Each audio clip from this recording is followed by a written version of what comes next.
সংগ্রামী ভাইরা, বক্তব্য আমাদের নেতা রাখবেন। আমি দু একটা কথা বলে আমি এখান থেকে বিদায় নেব।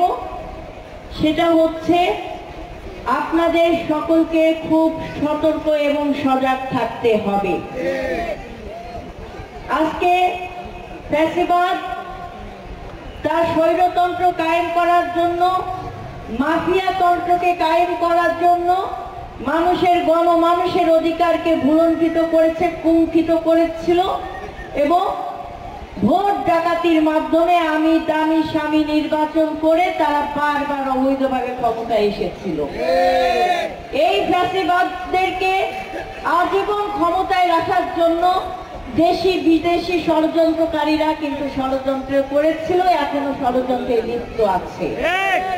তাদের স্বার্থটা হচ্ছে বাংলাদেশকে কেন্দ্র করে, এবং সেই স্বার্থ তখনই হাসিল করা সম্ভব হতো যখন একজন ফ্যাসিবাদ শেখ হাসিনার মতো নেতৃত্ব রাষ্ট্রে পরিচালনার দায়িত্বে থাকতো, তখনই সম্ভব ছিল। ভাইরা, রক্তক্ষয়ী যুদ্ধের মাধ্যমে স্বৈরাচার মুক্ত বাংলাদেশ আমরা গড়েছি। এ বাংলাদেশ গড়তে যে দীর্ঘ 17 বছর যাবৎ নির্যাতন নিপীড়নের শিকার হয়েছেন বাংলাদেশ জাতীয়তাবাদী দল সহ সকল গণতান্ত্রিকামী রাজনৈতিক দল এবং গণতন্ত্র ভাবনা মুক্ত কণ্ঠস্বররা নিপীড়নের নির্যাতনের শিকার হয়েছে। এখন আমরা একটা আশঙ্কা মুক্ত পরিবেশে আমরা একটা সভা করতে পারছি। এই 9 নম্বর ওয়ার্ড, এই এলাকার যত স্থানীয় বাসিন্দা আছেন তাদের 95% লোক বিএনপির একজন কর্মী এবং দুর্গ বলে। কারণ নসরুল হামিদ বিপু সাহেব তিনি যখন কথা বলতেন এই 9 নম্বর ওয়ার্ডকে নিয়ে গালি দিয়ে কথা বলতেন এবং বিএনপি দুর্গ হিসেবে এই ওয়ার্ডকে তিনি পরিচয় করে দিতেন।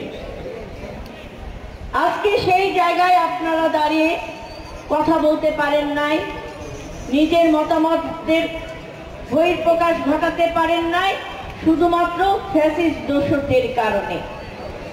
তাই আমি আপনাদেরকে বলতে চাই, যে সংগ্রাম এবং নির্যাতন নিপীড়নের শিকার হয়ে দেশনেত্রী বেগম খালেদা জিয়া আপসহীনভাবে সংগ্রাম করেছেন শুধুমাত্র জনগণের গণতান্ত্রিক অধিকার তার হাতে পৌঁছে দেবে বলে, সেই সংগ্রাম কিন্তু এখনো আমাদের শেষ হয় নাই। আমরা ফ্যাসিবাদ মুক্ত বাংলাদেশ করতে পেরেছি, কিন্তু আমরা এখনো জনগণের মালিকানা জনগণের হাতে পৌঁছে দিতে পারি নাই। আপনাদের মাথায় রাখতে হবে, আগামী দিনে জাতীয় নির্বাচনের মাধ্যমে জনগণের ভোটের অধিকার জনগণের হাতে পৌঁছে দিয়া বাংলাদেশ জাতীয়তাবাদী দলের সবচেয়ে বড় অঙ্গীকার। এবং আমাদের নেতা দেশনায়ক জনাব তারেক রহমান বলেছেন, জনগণের অধিকার জনগণের হাতে পৌঁছে না দেওয়া পর্যন্ত বিএনপির কোন কর্মী আমরা কেউ ঘরে ফিরে যাব না। এই অন্তর্বর্তীকালীন সরকার কখনো বলেন 1.5 বছর পরে নির্বাচন, কখনো বলেন জনগণ ভোট চায় নাকি সংস্কার চায়, আবার বিভিন্ন আন্তর্জাতিক মহল দেশি বিদেশি ষড়যন্ত্রকারীরা প্রাইভেট কিছু জরিপ করছেন, ইলেকট্রিক্যাল কিছু জরিপ করছেন, সেই জরিপে তারা তাদের মতামত প্রকাশ করছে, জরিপের ফলাফল উন্মোচন করছে। ফলাফল কি? কেউ বলছে 61% জনগণ ভোট চায়, কেউ বলছেন 65% জনগণ সংস্কার চায়। এবং আমাদের উপদেষ্টা মণ্ডলী যারা অন্তর্বর্তীকালীন সরকারে আছেন তারা আসলে কি চায় এখনো ধোঁয়াশা। বাংলাদেশের 18 কোটি জনগণ তার অধিকার ফিরে পেতে চায় এবং সেটি তার ভোট প্রয়োগের মাধ্যমে, গণতান্ত্রিক অধিকার প্রয়োগের মাধ্যমে বাংলাদেশের জনগণ তার নির্বাচিত সরকার গঠন করতে চায়।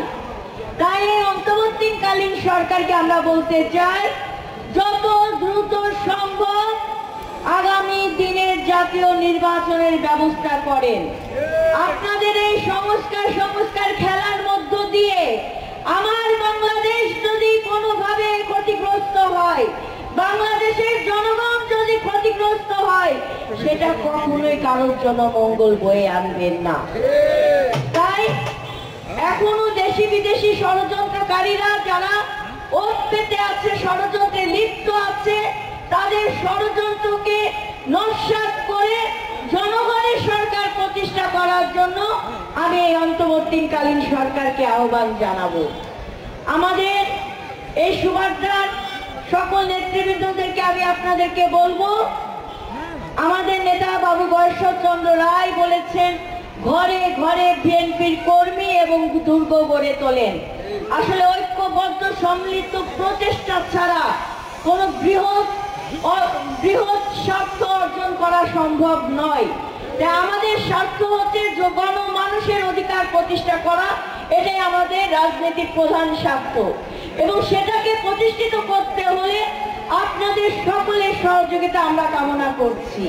সকল মতের মানুষের সহযোগিতা আমরা কামনা করছি। এই যুদ্ধ শুধু বিএনপির একার যুদ্ধ নয়, এই যুদ্ধ গণতান্ত্রিক আমি সকল রাজনৈতিক দলের যুদ্ধ এবং গণতান্ত্রিক আমি সকল জনগণের যুদ্ধ।